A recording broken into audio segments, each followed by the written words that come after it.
It's been a long process over the past several years to really bring this to light, and our hope for you today is that we can share a couple applied examples of what that looks like in our environment.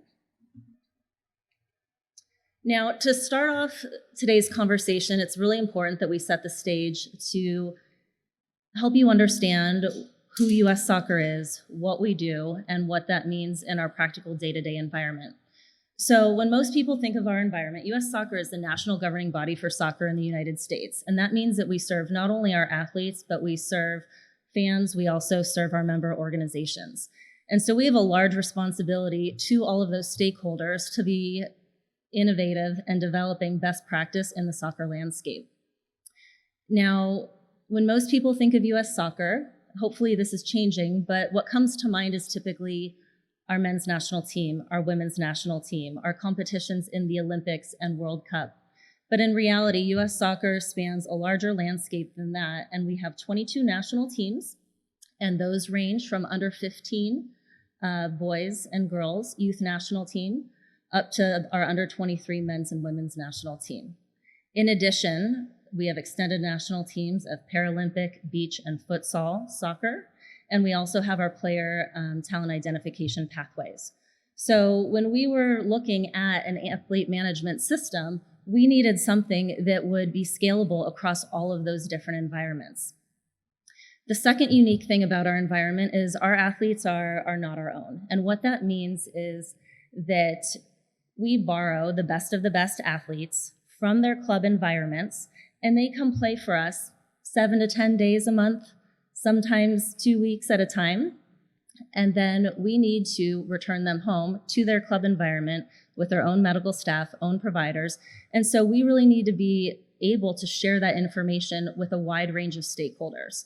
So as we've touched on in multiple conversations throughout this weekend, collaboration is a really integral piece, as well as communication of what we're doing so that we can provide the best care for our athletes. Ultimately, the creation of this AMS has helped our decision making, and it's helped us create better environments for our teams.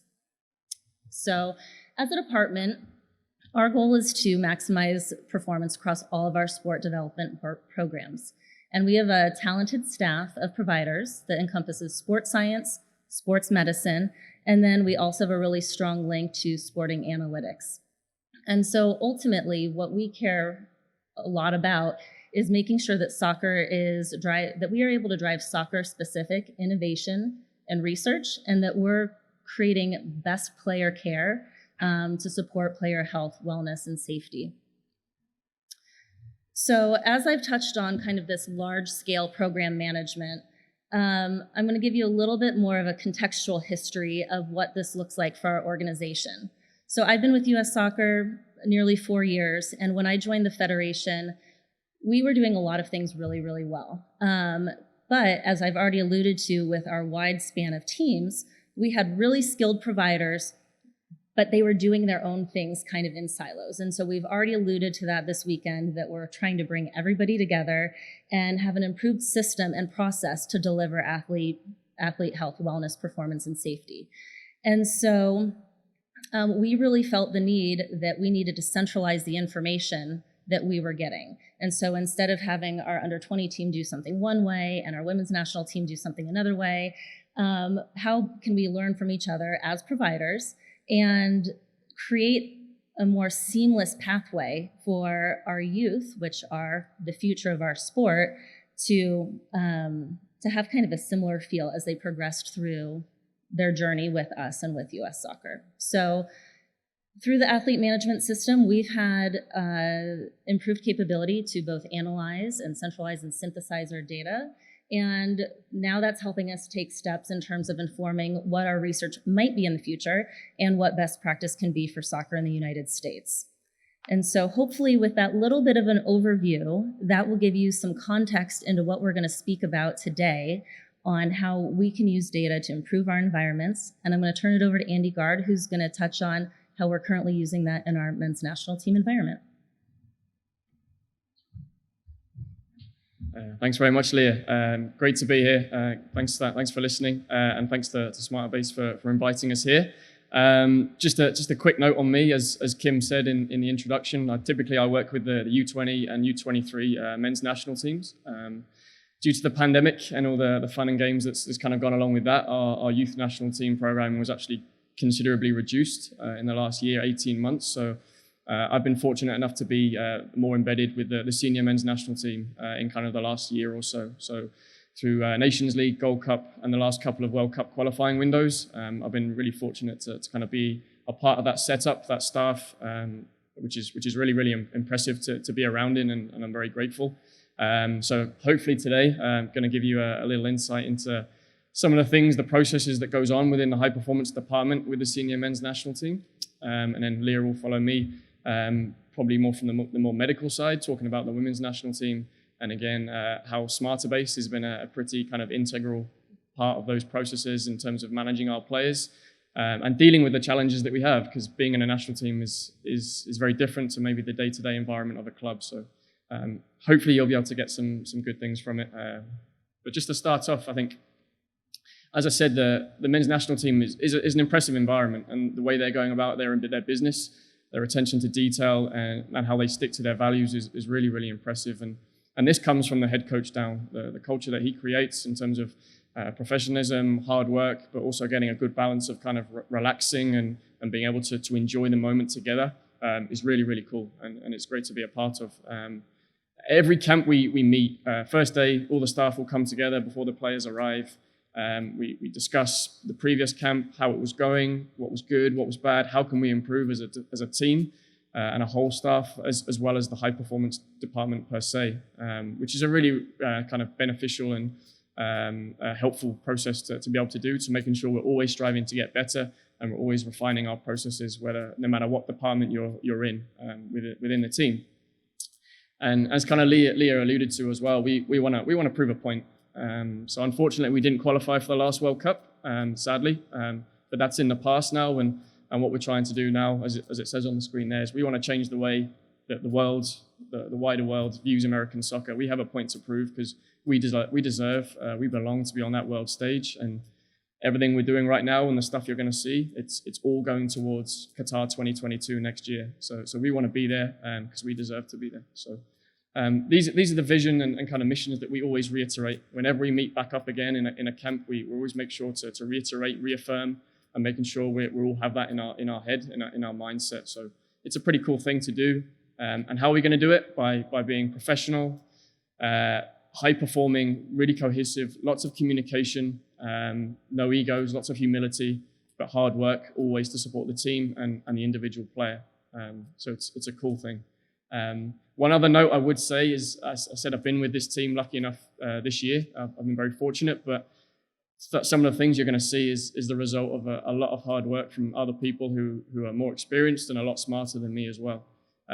So notably, the high performance team is led by Steve Tashin, who's our high performance specialist lead, Darcy Norman, head athletic trainer Ron Chenault, and then Jordan Webb, who's our data scientist and performance coach as well. A lot of this that you'll see is kind of a huge amount of work and labor of love from Jordan. He's put a huge amount of work in, so these guys deserve a lot of credit for these processes put in place over the last 2 to 3 years since the coach has been in. And also a massive shout out to SmarterBase, of course, as well. So Tom, Kim, Emma, and Mike, you've all been amazing. So this is credit to you as well. Thank you. So the last slide was about our whole team or whole staff purpose, but what about the high performance department? This good-looking bunch here is the great group that we work in: athletic trainers, medical staff, sports science, strength and conditioning. How do we support that vision? We want to be on that world stage, so it's up to us as a department, led by Steve and Ron, to make sure we're competing and making sure that our team is as close to, or if not 100%, every single day of the camp.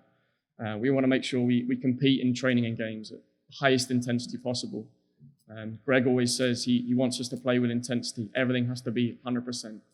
You will hear kind of train as you play. Well, we kind of epitomize that. We want to be 100% full go intensity, obviously moderating the volume as it goes, but we want to replicate that in our training environment and making sure we're sharp come game day. So we really strive to support that in how we periodize and plan our training, and also how we manage our players to make sure they're staying at 100% or 100 miles an hour, as it were. And ultimately withstand the demands of international soccer. It's not easy. Those of you who kind of know the region we play in here in the US, in CONCACAF, it's pretty tough. There's a lot of obstacles that come in our way that we have to kind of fight off. And another one of our anchors as a team is it just doesn't matter. Anything that comes your way in our environment, changes in the weather, in the schedule, an injury, God forbid, or whatever, it just doesn't matter. We just get on as a department and we fight on towards our goal of preparing the team to win. All the other things that are associated with these World Cup qualifiers in places like Costa Rica, Mexico, Honduras, Panama, these types of places are hard. So we need to prepare our team to deal with different environmental conditions, so heat and humidity. What can we do to kind of mitigate that? Altitude, potentially, depending where we are in the region. Difficult pitches, difficult resources, logistics, food, different culture, different cuisine, as well as kind of the hostile environments we might experience, which for a young group of lads is tough, both physically and from the cognitive side. When you've got a hostile environment, fans shouting at you, throwing whatever they can find at you on the field, it's not easy, but we need to shut that out, and it just doesn't matter. So these are the things we need to deal with. And then just at the end there on the bottom, it's player first. We heard it the last couple of days about being player-centric, player-centered. We hopefully epitomize that too in what we do. We're not just preparing a team, but we're preparing 20, 24 individuals who are coming from all sorts of different environments, which we're going to see now. So this is our challenge. As Kim said, I've worked in a club before, and it's those of you who've worked between clubs and countries and national teams before, it's very, very different. And I learned that quickly, and the different skill sets and kind of lens you need to look at things through. So as a men's national team, these are the challenges we face in terms of how spread out our player pool is. This is actually a little bit out of date. We do have more clubs further spread out than this, but I need to update that. But this is the challenge we face. When we're based there up in Chicago, on the left, as you can see, we're miles away from half of our players. And that's actually a good thing in a way, because it means our players are doing well. They're getting recruited by high-level clubs in Europe or other continents, so we have a very talented pool. But it means we need to kind of double down in our efforts in terms of communication.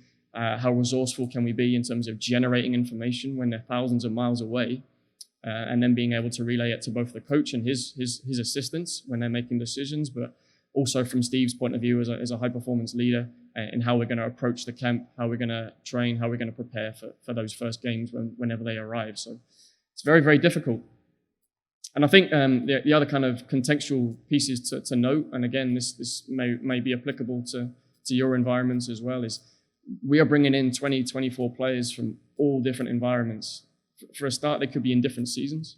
So the European season that's played through the fall, the winter and the spring is different to the MLS season in the US, where it's more of a summer league. So depending when the international window is, you may be bringing in players who've had 2 or 3 months off if they didn't make the playoffs, but others who are in the thick of their European season. That's a huge challenge in terms of our high performance planning and how we're going to mitigate that and try and bring them to some sort of similar level and offset that as best we can. They're all coming from different playing philosophies, sports science philosophies, strength and conditioning, the way they periodize their training, climates, and obviously we've got the travel piece as they come to the US or wherever we are, and the amount of time zones they have to cross. So talking about jet lag, travel fatigue, sleep disruption, all these types of things are constantly going around our head on top of actually being in camp. So there's a huge contextual piece, not just on the camp, but how we're going to manage players between them, how we're going to bring them in safely, and how they're going to reintegrate to their club safely as well. So lots to think about, and it's always fun. But moving on to a bit more detail, to our player first program, that's kind of what I want to delve into a little bit more for you, give you an insight on how we collect information, why we do it, and how it helps us with decision making through the different smarter-based processes we have in place. And the goal with the player first is availability. I think it's the same with any of you guys in sport or the military. We want to make sure our personnel and our athletes, again, are as fit or close to being 100% game fit as we can, hopefully well recovered, hopefully fresh, and then the coach has a full roster to select from. That's our goal generally as a department. So we need to be innovative in our strategies in managing those individuals, and again, making sure they're optimal for that individual player. Seen it again, it's player-centric. So constant communication with the clubs in between. It never stops, and Steve is brilliant at doing this. He has a really good relationship with these clubs and their sports science performance staff to make sure there's a really good reciprocal exchange of information, which is absolutely massive to make sure we are as prepared as possible when we come into any training camp or World Cup qualifiers, whatever the FIFA window may be. And this is typified through us just being transparent, and it's something I've really been impressed with in terms of just being very honest, and the way Steve operates, he likes to operate in terms of being vulnerable.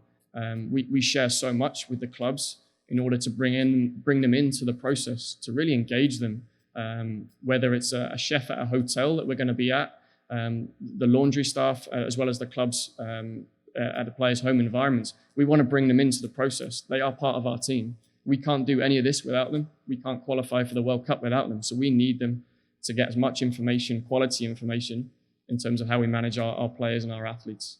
So it's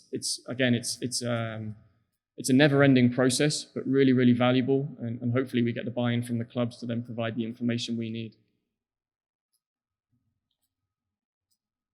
So as part of this program, we have about 5 or 6 different strands or processes that we go through. Of course, these are largely supported by SmarterBase, and they have been massive for us in being able to kind of facilitate this. Again, collecting information, processing, reporting, analyzing, discussing, and then making decisions on players and kind of game day decisions for the coach, for example. But this is a summary on the screen right now of our main tools that help us achieve this. We have a camp builder, so how we project our loads, what we think our loads are going to be day in, day out for that. Anything from 7 days to potentially 4 or 5 weeks if it's a World Cup or a Gold Cup, for example. So it could be anything from 7 to 5 weeks. We have a club portal, which is really unique, and we'll talk about that in a minute. A really kind of interesting tool and something I've not really seen before. So really unique again. Training load tolerance. So all the information we collect from the clubs or what we request, what are we doing with it? How do we use that information? So we'll talk a bit about that. Screening as well. Some of you guys have mentioned that the last couple of days. What screens we do, why we do it, and how would we actually action that information. I think that's really important. If you're collecting information or using a technology, but you're not using the information and what you're doing, just throw it away. Make sure it's having impact on your athletes. And I believe that's something we're really good at as a department, and making sure the players know that we're using what we ask them to do for their benefit. And then lastly, just post-camp reporting. Again, I touched on it. We ask so much of the clubs to give us information pre-camp, but it's also a reciprocal process in terms of we provide the same thing back with the vast amount of data we collect and information from a sports science as well as a medical side when they exit the camp after the last game. So the first one is our camp builder, and this is something that Jordan is really, really proud of. So if you ever see him or you know him, just tell him well done, because it's a really kind of impressive piece of software that he's built. It's a web-based application, and it draws on all of our historical data from training sessions and all the breakdown of drills that we use. We're lucky with our head coach that he's very, very consistent in terms of the drill selections and the content of sessions that he uses. And we have a bespoke kind of naming nomenclature for all of our drills. It's very specific. It's quite long and detailed, but that really helps us in our future planning in terms of replicating sessions, but also being really confident in what we're going to give the players in terms of what load we're looking for this match day -3 or the match day +1 for the guys who didn't play the day before. So it really gives us kind of confidence in what we're prescribing, and we should be within that range or that bound or not too far away. So it draws on all this historical data. The picture just behind you can see is actually a bunch of drop downs. So Steve, as the lead sports scientist, he can go into this and select the type of drill he wants to do on a certain day. And this is in conjunction with the coach, obviously, with his aims, whether he wants a technical tactical drill on that day, and interspersed with different physical drills. If it's intensive, extensive based, he can then pull from a specific field size. So we want to be a bit more bit more tighter environment, a bit more condensed. If you want to kind of limit that maximal speed or high-speed running exposure on a certain day, maybe after travel or after a game as they reintegrate to training. He can choose the amount of time we do a drill from X minutes to X minutes, sets and reps. This is all in there in a drop-down, pulling on what we've done from our group of players. And then we can also do it as a positional average. So I mentioned that we collect data from players from their clubs, but if we're missing data or if that player hasn't been in before, we can also draw on historical positional averages. So we'll just marry that up with the position of the new player, and hopefully it's not as specific, but we can still project what the camp is looking like for that player. So this is a lot of work that he's created this over a couple of years, but within a couple of weeks before camp, we can have our projection kind of laid out tentatively, and can also share this with the clubs in terms of what we're planning. So it's a really cool and powerful tool for both the coach as well as the high performance staff.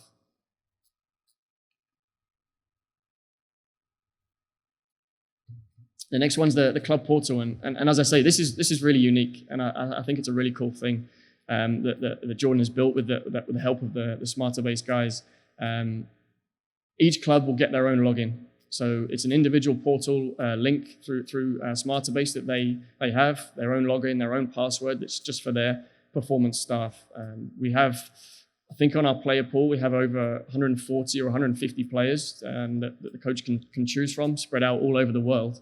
Which equates to about 100 clubs, I believe. So we have 100 clubs kind of hooked up to this with their own personal portal, which is great, and their staff can log into this anytime. So prior to a camp, we will then send out a kind of a reminder of their login details, and also kind of outline our requests for the camp. So we want to, if possible, if they're willing, we do request kind of training load physical data, hopefully from the previous 4 weeks, just to give us a bit of an idea of their recent kind of chronic load and exposures in that respect. So hopefully that's through GPS. They may choose to kind of provide some global internal load measures of RPE if they collect it, so a subjective measure. Any subjective wellness they may collect, strength and conditioning programs, injury prevention, maintenance programs that we'd like to continue for continuity and injury prevention in our national team environment as they come into us. And then lastly, just kind of the nutritional side. So not forgetting that any supplements they may be on, if they're kind of appropriately drug-free certified, we need to know that. We need that for our kind of medical records as well, and potentially any allergies. And this goes hand in hand with some of the medical information that Leah and her colleagues will collect from their side too. So we bring them hand in hand together when we meet as a staff. But a very cool tool, and basically what we look to do is just make it very easy for the clubs. We request a lot, but we try and make it as easy for them as possible to just have a few clicks and just dump all the information there, which is then up to us on SmarterBase, and Jordan has written other scripts as well for that, to be able to kind of analyze and pull this data and put into our training load projections, for example. So we can get a really good picture of where the players are at, a good fingerprint with all the different information that we collect. And then hopefully we can kind of continue managing them in the same way, so there's not a big gap in terms of or sort of discrepancy from what they do in a club environment to what their routines may be in a national team environment. So yeah, really cool thing. And I'll be honest as well, compliance isn't quite 100% yet. We're getting there. But again, it's just building those relationships and showing them what they can do and how we're trying to make their life easier and ultimately protect their asset. I think that's the big thing. It's, as Leah said, we're lent their star players for a couple of weeks at a time, and we need this information to help manage them appropriately.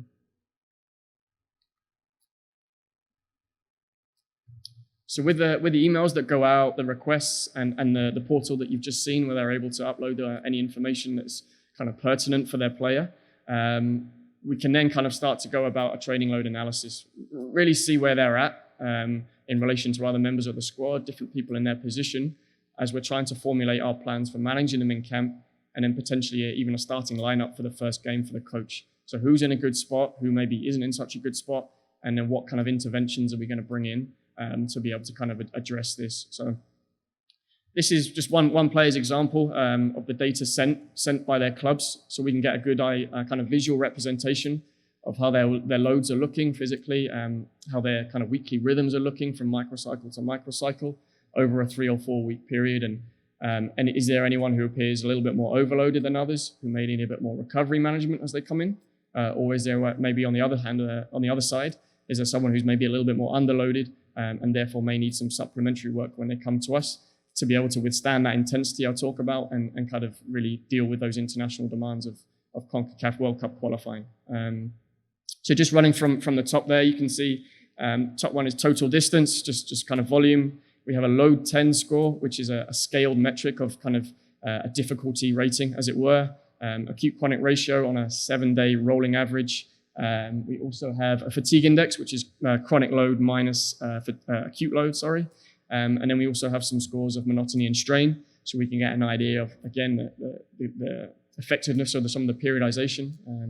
Are teams subjecting players to consistently high loads or consistently low loads, or is there a good kind of variation in the exposures they're giving their players with their periodization, depending on the model they use? And 2 quick examples with this, I think, in recent camps that we've had that are kind of worthwhile and good justification for why we get this information, why we ask for it in terms of managing the players.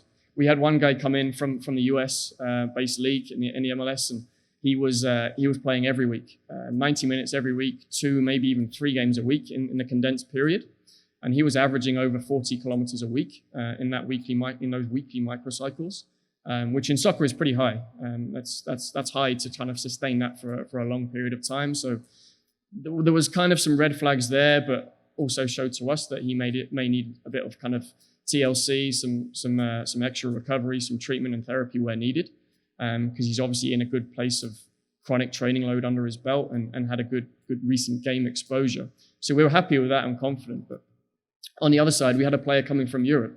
Similarly, he was playing quite a lot. He just transferred to a new team and was playing fairly regularly, but he wasn't training in between. And this was obviously the philosophy of the club, where they're just very, very low training loads in between. You can see this one here and the top. His volumes are still kind of maintained. There's a rhythm there, and they're still giving him a stimulus between games.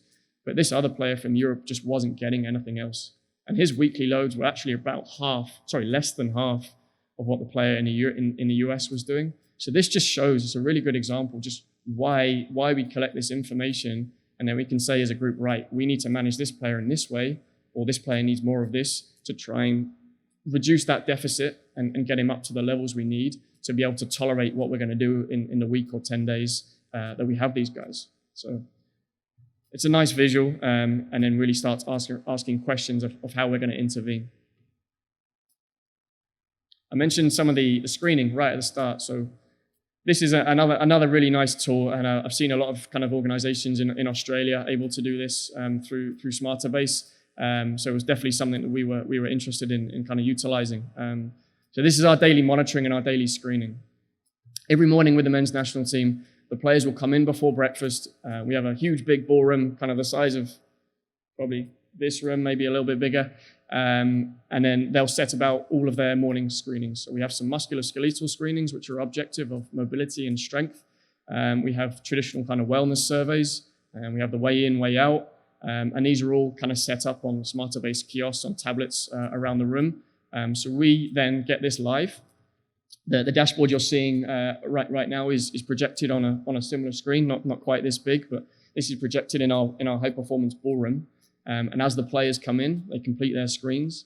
This data is then updated automatically every minute on a macro, and we can see where the flags are kind of occurring. There is a kind of we've zoomed in on your left-hand side. You can see, so we have sleep scores, muscle soreness, energy levels, how they think subjectively their hydration is by urine chart and urine scale. We have a adductor squeeze by dynamometer, hip internal rotation, and then also we have a sit and reach score. And they can note any muscle soreness areas in the bottom right as well. But as this data is coming in live, we can then see as a medical or sports science department just where there may be issues. It's color coded, so blue, different shades of blue means things are looking pretty good. So hopefully we're seeing generally blue, and then we have yellows and reds to things to kind of take action on. And as we see these yellows and reds come in, we can see that perhaps players are not tolerating things certain well and there's an issue that needs to be addressed. So something like this just starts a conversation. For us, it's approaching the player kind of tactfully, like, how you doing? And is there anything we can help with? Anything you do need help with? And if it's yes, then it's a further conversation. We can bring in the medical department and maybe bring in extra recovery modalities, or if it's any further treatment or therapy that may be needed. So the idea of this is see how they're tolerating the previous day's exposures and what we're subjecting them to. But if any additional kind of interventions need to be made in terms of their readiness for the next training session in the next 2 or 3 hours. So we're addressing things as soon as we can. And also the players can see. The players can see that we're collecting this information, but we're not just collecting it and throwing it in the bin, in the trash. We're actioning in it, we're acting upon it, and we're showing that we're vested interest in them, and we want to make them feel better. So they can see that we're using what we're asking them to do. So just as a summary, hopefully these first few kind of platforms have showed you that we really want to drive collaboration. We want to bring the clubs into this to help our processes, question it, question us, and make us get better to support their athletes in the best way possible to perform for the US men's national team. And as I said, that it's ongoing. Between Steve, myself, and all of the other staff, we're always on the phone, we're always on Zoom, checking in, showing interest in how the players are doing, and again, asking what we can do better. And that won't stop until we qualify for the World Cup. So the last couple then, just taking the portal forward. We saw the portal in the last couple of slides. This is something else that I think is really, really cool and unique. And from what I know, I've not seen this before anywhere else in kind of professional sport. We have the logins for the clubs. So they provide their information before the camp. But once the camp started, they can also see the projected training loads that we've already done through our training analysis and camp kind of load projections. They can see that before the camp started. But once the camp has actually started and the player is in with us, they can then live on their dashboard see the training data accumulating as it comes in. So as soon as we upload our data from a training session, analyze it, they can also do the same on their club portal, which again is really, really cool. And that goes the same for their wellness information as well as their screening information. So again, they can marry up how we're periodizing their physical loads on the field, but also how they're responding through their wellness and screens as well. And they are more than welcome to kind of contact us. We encourage that. If they've got any questions about this during camp, they're always encouraged to kind of pick up the phone, get on a call and ask questions about why. So this is, again, really transparent and leaving us open to questions, but we want to show what we're doing, and this is our process. And then finally, as I said, we ask a lot of these clubs all to help their player, but we collect a lot of information ourselves, and it has to be reciprocal. If we ask for information, we of course have to send it back, and that again builds the relationship and keeps that communication going for future camps. So all the information we collect is then compiled and condensed into on their portal with a post-camp report dashboard, different from the previous one you just saw. But just has all the information in one place that they can access at the click of a button. Because the idea ultimately is then reintegrate them safely. It's not as if we finish our last game and say, here you go back to your club, that's it. We want to support that reintegration safely. I mean, we may finish a World Cup qualifying game on a Wednesday night. The players will go straight from the locker room, potentially to the airport on a flight, back over to Europe, arriving early on a Thursday. Their club may play on a Saturday or Sunday that weekend, so we need to help their club make their decision about how we do want to manage this guy. Do we want him starting? Do we need him starting? Can he be on the bench, or is it a shutdown for that weekend? So we're facilitating the return as well as his entry into our camp at the start. And this is typically given, hopefully, within 24 hours of the final whistle, so it's fairly instantaneous, or as quick as we can be anyway. So with that, hopefully that's a good segue to Leah, and I'll pass it over her for the medical side of what we do with our women's national team.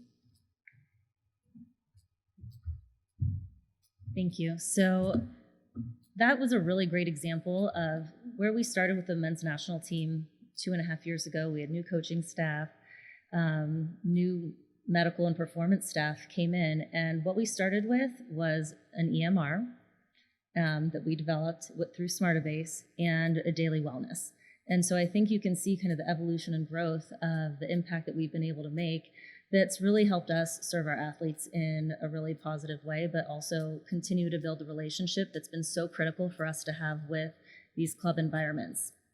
And similarly, I'm going to give you an example on the women's national team side, and it's going to be geared a little bit more towards remote medical monitoring. And what we're going to talk about is pretty simple, actually. It's not super complex, it's not data heavy, but it's about creating the opportunity for touch points with our women's national team athletes. So similarly to the men's national team, we have our players spread across the country, more play domestically than internationally, but we are starting to see an increase in that expansion. And so what is unique about the women's national team is those players are actually several of them are actually contracted or allocated to us. So that means that US Soccer has a responsibility to the athlete for their overall health and well-being. Now, we still work and collaborate with the NWSL, so the National Women's Soccer League, their professional club that they play in. But ultimately, if there's services or care that's needed, they may be getting it from us or they may be getting it from their team environment. And what we were seeing is that this communication, if we have this really great back and forth between the clubs, but if an acute injury occurs, we're aware of it. We know what's going on. Either the athlete's contacting us, the club is contacting us. So we feel like we're really in the know of what was going on. But what we weren't as aware of was overuse injuries, chronic kind of irritations or limitations that were bothering our athletes. So we would have an athlete reporting into our camp and they would be reporting as healthy and fully available. But then when they would get there, we'd be having these conversations through our screenings and things that they had maybe multiple areas that were bothering them that were potentially going to impact their participation. Now, what you can see here is our players love to communicate via text message. And so historically how this was happening is after the matches of the weekend, our medical staff might be reaching out and saying, hey, how are you doing? What's going on? Anything we didn't know about? And because of the scope of where our athletes are, either within the US or internationally, sometimes they'd get back to us. And also, as you can imagine, tracking data through text messages is not really helpful to us when we're looking at long-term athlete development and helping to create the best environment possible for the athlete. So our head athletic trainer and physical therapist basically wanted to come up with a solution that was going to help us get more timely information, but also in a way that wasn't going to create a high level of burden on our athletes. So it was something that they would be open and willing to do. Again, as many of us talked about, our team does not like to be guinea pigs. They will participate in something if they know that it has a direct benefit and impact on them. And so having something that was quick and easy, that was remote in nature, lent itself well to our environment. Now, I'm sure many of you are familiar with the Athlete app. It's something that we've used for our daily wellness, menstrual cycle monitoring, COVID screening, test results. It's something that has become integral to our environment. And what we're able to do is create a questionnaire that would fit seamlessly within kind of the things that we were already asking them to do within their environment. And so again, our head athletic trainer and our physical therapist came to us with a solution, and they said, this is a questionnaire we want to try and to see if we can get improved information on either chronic or overuse injuries with our team. And this is out of the Oslo Sport Trauma Research Center. And essentially it's a validated questionnaire that looks at that looks at overuse injury. And so this is really injury that is not associated with time loss. And so that was, again, capturing what one of the pieces that we felt were missing along the way. So in this, our goal was to see, can we get more timely and up-to-date information? And how is that going to help us not only provide care for the athlete, but provide information and feedback and potentially resources to the team environment if it was needed? And so we were going to look at three things with this. We looked at overuse injury, so either a chronic condition or potentially a resolved injury that was still causing them some concern. And then we also had the capability of looking at a new injury or illness. And what you see here is, again, the athlete would access this through their athlete app. And the first part was a gatekeeper question. So the first question is, have you experienced any of the following in the past week? And if they said, nope, I'm all good, that took them less than 10 seconds. They have a score of 0. And that also tells us that they're not seeking any support from us at that particular time. Now, if they did report that they were having a concern, if it was an overuse injury or something new was occurring, it did prompt them to select a body region. And so again, this isn't so novel or so different, but this was giving us an access point to our athletes that was essentially saying, I'm having some difficulty here. That difficulty might be minimal. It might be great, but kind of just want to let you know what's going on. And so that's almost an invitation for us to reach out, and that helps kind of complete that communication chain. So if someone flagged that they were having a problem, that prompted them to select which area that problem was in, and it would ask for subsequent questions. It would ask about participation, modified training and competition, performance, and symptoms. So as you can see here, it's really just targeting this past week. How did you do this past week after being with your club, after training? How are you feeling? And so you can see that these responses are subjective in nature. It is the athlete's perception. But what this shares with us over time is that we can get a sense of, is that athlete improving? Are they declining? Or are they staying about the same? Because quite honestly, you all deal with elite athletes or performers that have potentially some sort of chronic medical history that you have to manage. And so for us, this tells us how significant is that in their day-to-day performance. So again, here, looking at performance and also pain. And so this generates a total score. And again, we care about the score, but we probably care more about the trend in how that athlete is progressing throughout the season. Now, what this looks like in action is, again, we've already shared that our athletes are spread out all over the place, that we have contact with them maybe once a month if we're lucky.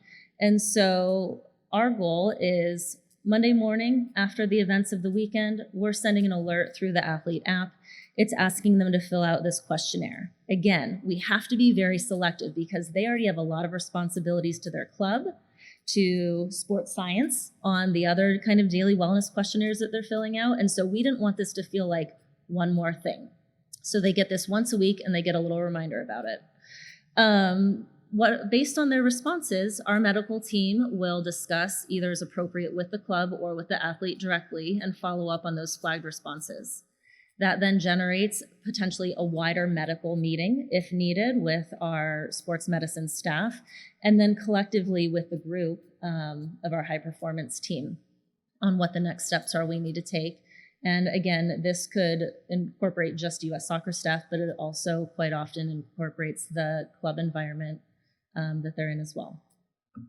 So this is an example of what a provider would see on their dashboard. So you would have the athlete contact, and you see in yellow an overuse score. Again, we want to know, is this changing? So is it increasing, decreasing, or staying the same? You'll also see an injury severity score. So if they had something new that came up that flagged, that would also alert us as well. Again, we hope we're receiving that information in a timely manner, but if not, this just gave us another avenue to check in so that we could provide best care for our athletes. This also held our providers accountable, so our medical staff. From this dashboard, you go in and you review and say, this is the action I took based on this report or based on this complaint. And it might be any one of these things. So, with the athlete at the center, how are we as a high performance department making decisions that supports the athlete, that supports the club environment? And as you're all familiar with, that could be a wide range of interdisciplinary professionals that would be contributing to that person's care. And so that gave us an ability to hold ourselves accountable, to give feedback to the athlete, especially when they were asking, and to make sure that we were accessible and that they knew that we were available and that we care. So from this, we launched this in April. So we basically did this from April through July in preparation for the Olympics. And this was to make sure that we weren't missing anything going into the games, that we knew how our players were doing. And so this didn't include any of our major tournaments, and it did not include the Olympics. But from that April to July timeframe, we had a total response of 341 entries.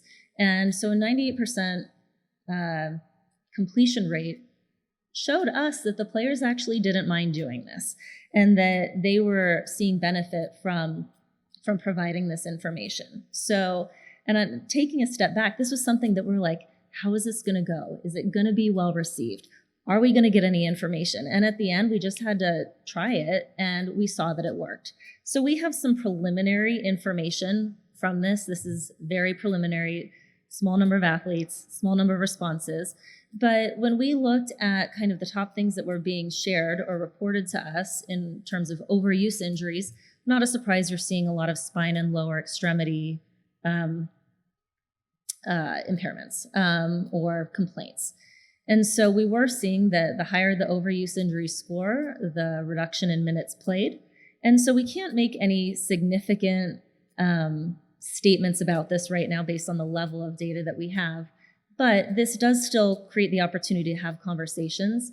Is there something we can do from an education perspective? Is there something we can do from an injury mitigation perspective, either within our environment, which again, we have such limited access to the athletes, but also how this goes back to our kind of ecosystem of how can we improve the environment for soccer in the United States, and what conversations can we have with external providers, with external clubs to see how we can all get better. In terms of injury severity, so again, one of the other things the questionnaire asked, the top reported injuries that we were seeing that were new were again related to lower extremity and then also concussion. So our next steps for this, I think one, we were happy with the initial success of it. I think it's also important to highlight, we've talked about so many different examples of what organizations are doing this weekend, and don't underestimate the ability to start something simple and to start something small. This is not earth-shattering. The questions that we're asking are not earth-shattering, but it did give us a direct impact to support our athlete, and that is our number one goal. And so, as I've mentioned, our use of an athlete management system evolved from the building of an EMR and a daily wellness screen, and now encompasses so many different aspects that give us touch points with our teams.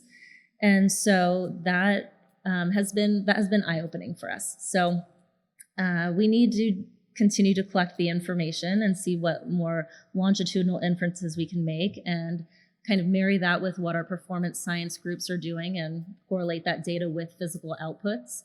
And then even a smaller example, our youth national teams. Our women's youth national teams, they come from a variety of environments. It's not the same infrastructure that the men's soccer world has.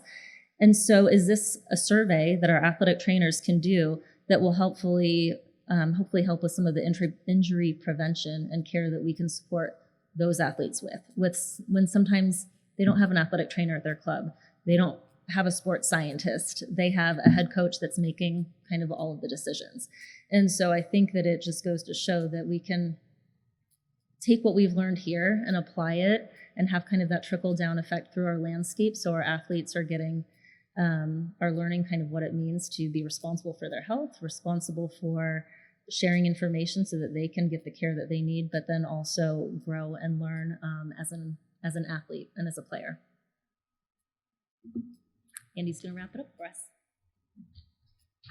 So yeah, just to conclude, hopefully this has given you a really good idea of kind of the challenges we face as a national team compared to kind of the club and domestic environment, the type of information we collect, and then how a platform like SmarterBase can kind of help us facilitate using that information, how we're using it to then store, analyze, discuss, and report data, but then inform decisions between all departments, whether it's high performance and particularly the coaching department and their kind of requests or desires as well.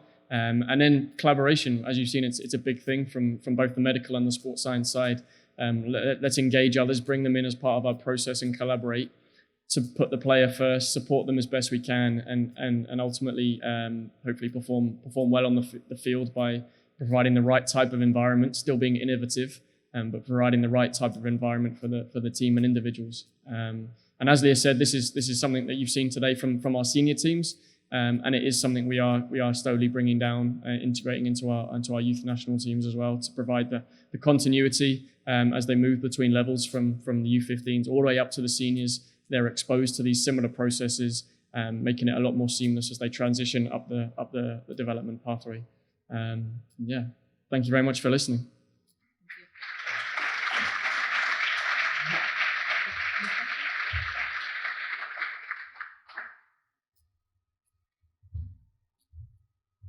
All right, thank you both so very much. We do have some time for some questions. We have a few minutes, so if there are any questions.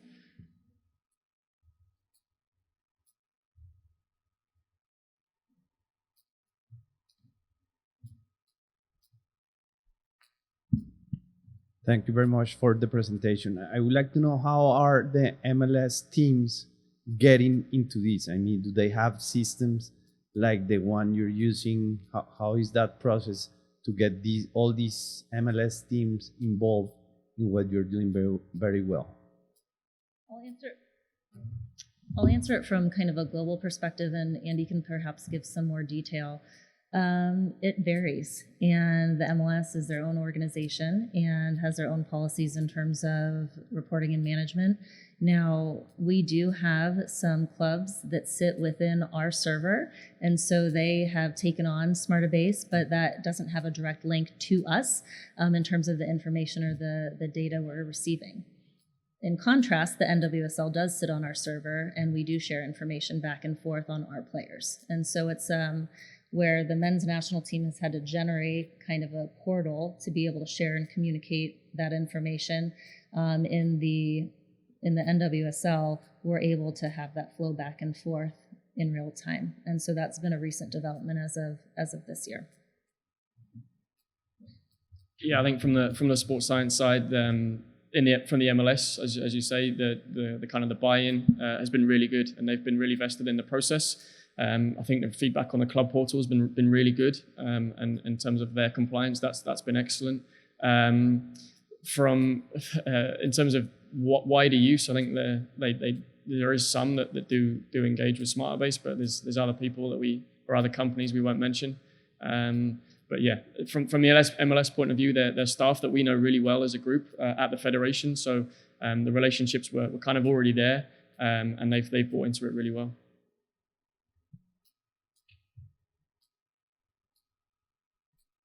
Great presentation, guys.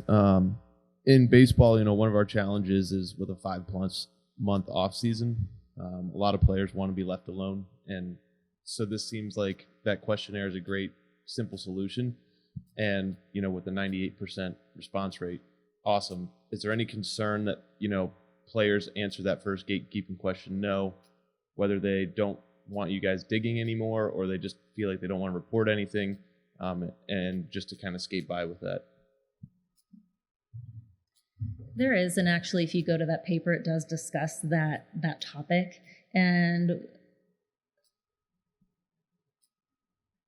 so what I will say is that there is a concern that that could be the case, but most of the time our players want our help, and they want us to help support them in their environment and their overall success. And we might not get it. It might be weeks, like my knee's been bugging me, and we might not hear about it the first couple times, but at some point in time, if it actually starts impacting them, they're going to respond yes to that question. And so I guess the main point is, this does not take the place of the relationship and the rapport that you have with your athlete, and you still have to have that human connection, and in turn, that will help bridge the gap of having a better response rate. So this doesn't take the place of our EMR. This doesn't take the place of us reaching out to them and checking in and working with their club. But soccer is a year-round sport, so it's important that we stay engaged with them as much as possible.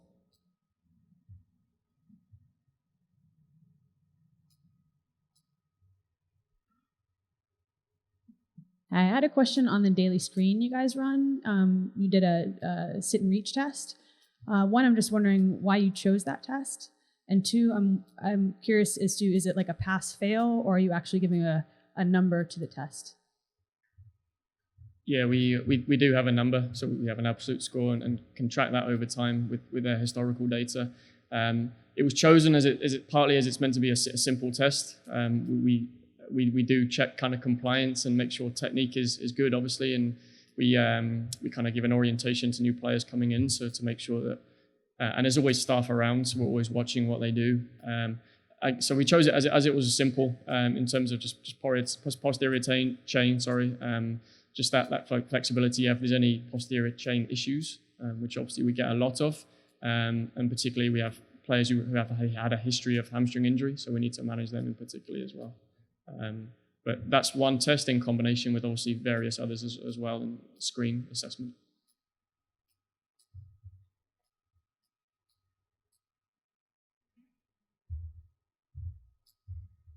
All right, I think that brings us to our coffee break. So there should be coffee out in the hall, and thank you both so much again.